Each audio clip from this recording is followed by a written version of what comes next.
Liel Sanchamanyawu Kechamalea tu Itaiwai. Hi everyone. Today's report looks towards Rome, where the Vatican has finally agreed to return dozens of sacred indigenous belongings, items like wampum belts, Inuit kayaks, and ceremonial masks that were taken generations ago and kept behind glass in church museums. While this marks a step toward healing, it's also a reminder that the work of truth and reconciliation is far from finished. These are not artifacts, they are living relatives returning home. After nearly a century, the Vatican has agreed to return dozens of sacred indigenous belongings once held in ethnological collections. Items such as Inuit kayak, wampum belts, carved masks, embroidered skins, moccasins, and war clubs. These were taken during colonial-era missionary expeditions and exhibitions displayed as cultural trophies within the church's museum system.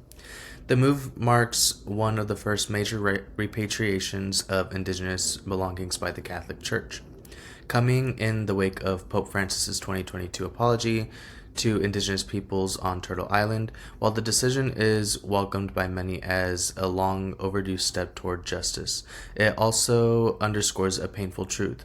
For too long, the Church held the sacred as property rather than as spirit. Belongings, not artifacts. For generations, indigenous peoples have reminded the world that these items are not artifacts, they are belongings, living ceremonial items tied to the spirit, memory, and identity of their communities. Each mask, belt, or carving was not created for display, but for prayer. Each one carries songs, ancestors, and sacred responsibilities that never belonged behind glass. To see them return home is not merely a symbolic act, it is spiritual restoration. For many, the repatriation is an act of resurrection, a reconnection of ceremony and identity that colonization sought to sever. Yet not all reactions have been celebratory. Critics point out that while the Vatican returns a few sacred belongings, many survivors of the Church's abuses continue to live in poverty, illness, and unhealed trauma, while the institution itself remains one of the wealthiest in the world.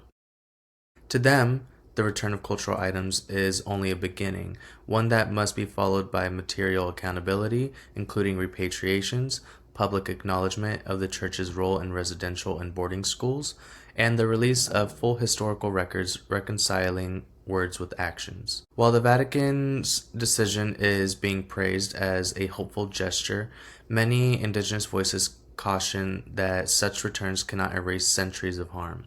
The Church's museum have long displayed items that were taken under duress or deceit, often labeled as gifts or donations by missionaries during the height of colonization. To indigenous peoples, this was not a gift, it was spiritual theft. The taking not only of sacred objects, but of songs, ceremonies, and the ability to pray in one's own way.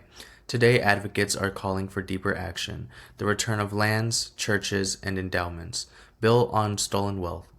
Some argue that true reconciliation must move beyond symbolic gestures and address the very systems that enabled colonization and genocide.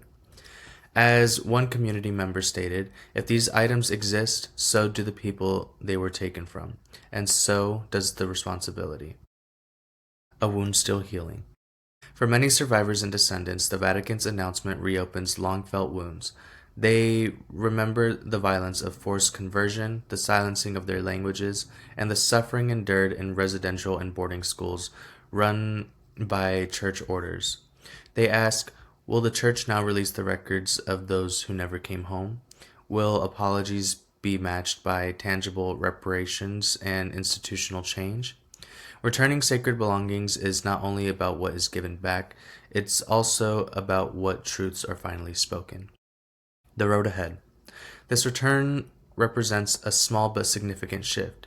It shows that persistent advocacy, truth-telling, and global pressure can make institutions listen.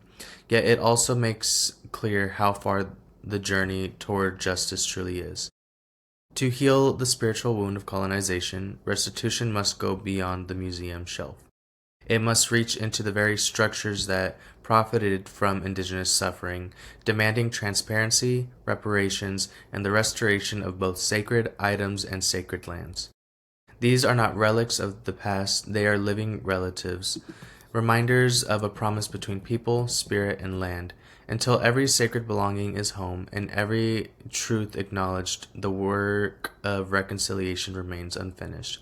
As we honor the return of these sacred belongings, we also remember the voices still waiting to be heard, the survivors, the families, and the children who never came home. Returning what was taken is only the beginning. True reconciliation demands action, transparency, and justice. For more stories like this, continue to follow Itom Hiawe Reports and continue to walk with us as we share the voices of Indigenous people all across the world. Tuwa lios ang chimiokwe te siavu, lios apuan chimak. I'll see you next time.